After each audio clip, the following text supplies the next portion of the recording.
everyone, Monique here. Today I'm going to share with you one of the journals I designed.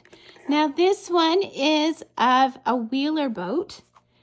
It was one of the ones on the ocean when I went to New West Vancouver. And it's quite, if you've been there, you'll recognize this wheeler boat. But it's also very cool, so I had to take a picture of it and turn it into a journal. So the picture and the front cover, it's a matte finish. The journal is this thick. It has 100 pages in it.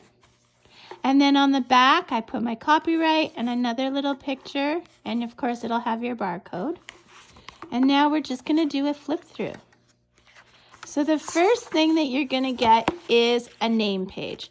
So you can decide to put your name here, and you can do calligraphy, or you can just write your name or whatever. I usually try and put my name and the date when I have a name page.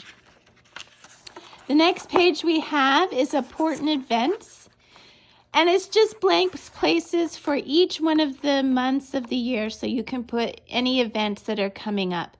I'd rather have this in like a calendar, because then, you know, if you decide you want this journal, but you end up not using it in a year, then you can save it for the next year or the year after and the year after.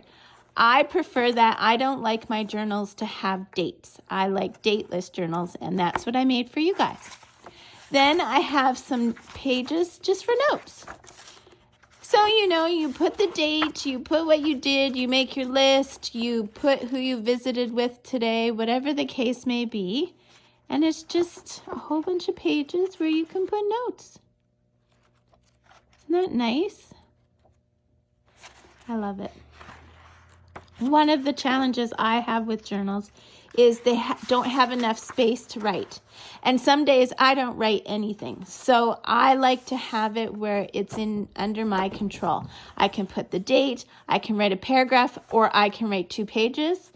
You know, I can put a list of things I want to do in a day and then put some blurbs about my thoughts and feelings, hopes and dreams.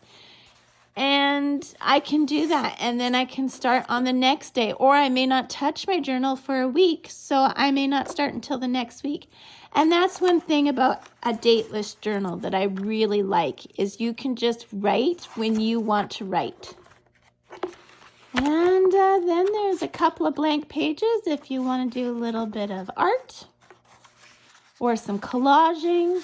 Some people like to do like a goal board or that kind of thing. You could do that on these blank pages. I also use my journals for junk journaling. So I'll cut out pictures or save tickets or whatever, and I'll attach it in my journals. My journals usually end up being like that thick and have elastics and ribbons and all kinds of things. But yeah, so this is the journal. So I'll put a link in the description for this journal as well as some other ones. Notice this is more of a, this is really a unisex journal. It can be for a man or a woman. But if you have like Father's Day coming up for just $7.99, it's really a way to go. That's Canadian, by the way.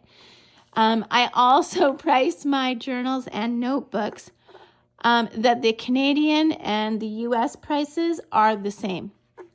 $7.99 US or Canadian, or $9.99 US or Canadian. I'll also put links for my notebooks. I'll put links for my coloring books and all that kind of thing. So thanks for watching, and I hope you go and purchase one of my journals. It doesn't have to be this one. Have a great day. Bye now.